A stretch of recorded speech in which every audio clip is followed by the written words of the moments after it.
Merhaba sevgili dostlar. Alanya'da yaptığım dalışların ilk videosu ile karşınızdayım.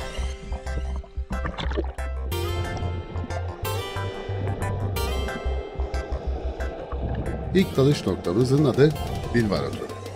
Alanya Kalesi'nin en uç noktası olan buranın batı tarafı olup limana uzaklığı 20 dakika civarındadır. Kayalık bir bölgedir.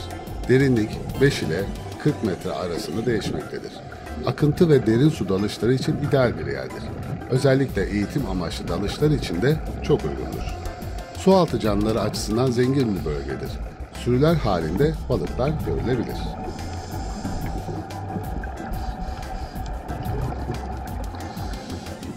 Tekneden düşen lastiklerden birine denk geliyoruz. İsmail Hoca duruma hemen müdahale edip lastiğin içine hava basarak yukarıda bekleyen teknenin alabilmesi için su yüzeyine gönderiyor. Bu ürkek ufaklık Hindistan balığı. Asker balığı olarak da bilinir. Denizlerimizde Kızıldeniz'den göç etmiştir.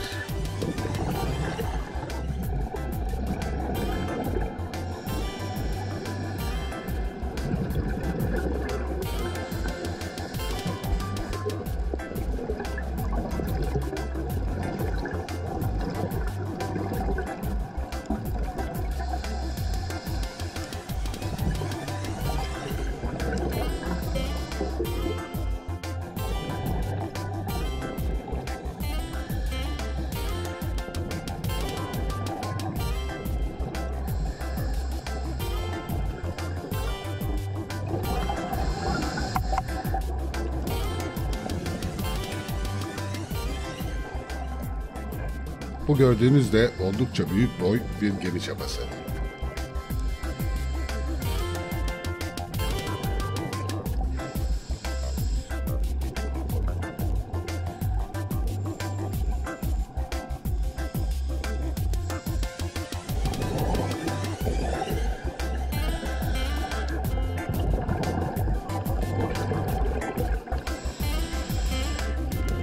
Bu ürkek canlının adı tüplü kurt. Adından anlaşılacağı gibi bir tüpün içinde yaşayan bu canlılar dışarı çıkarttıkları uzuvlarına yakalanan planktonlar ile beslenirler.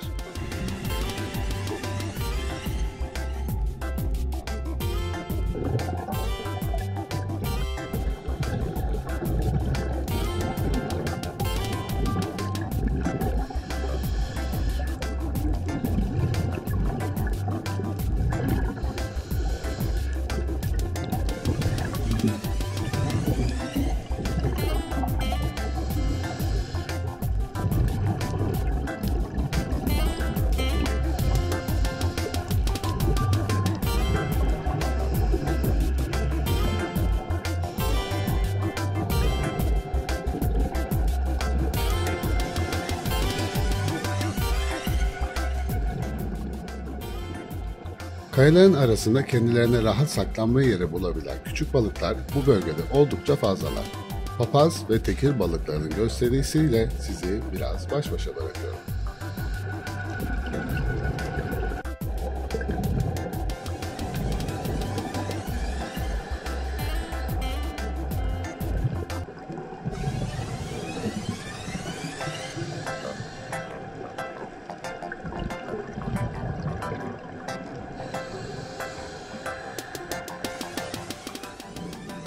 Bölgede oldukça akıntı var. Kayalara yakın durup bazen de tutunarak ilerliyoruz.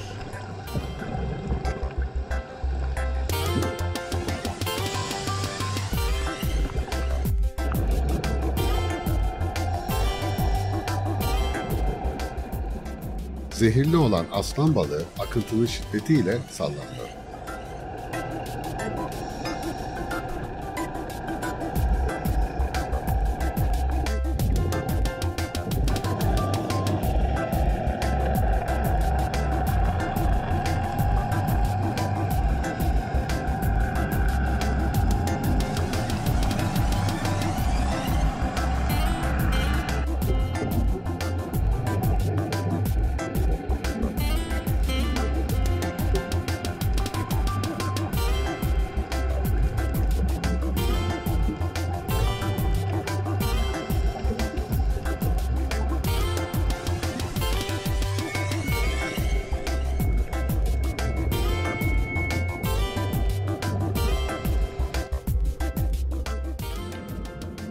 yanımızdan hızlıca uzaklaşan akyalar.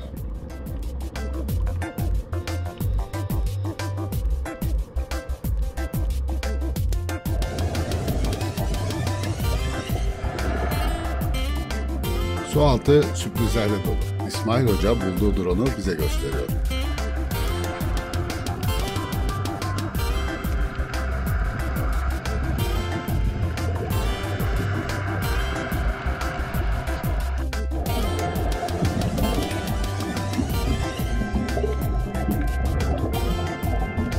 Dalışımızın sonunda dekosunu tamamlamak için bekleyen arkadaşlarımızın akıntıdan nasıl etkilendiğine şahit oluyorsunuz.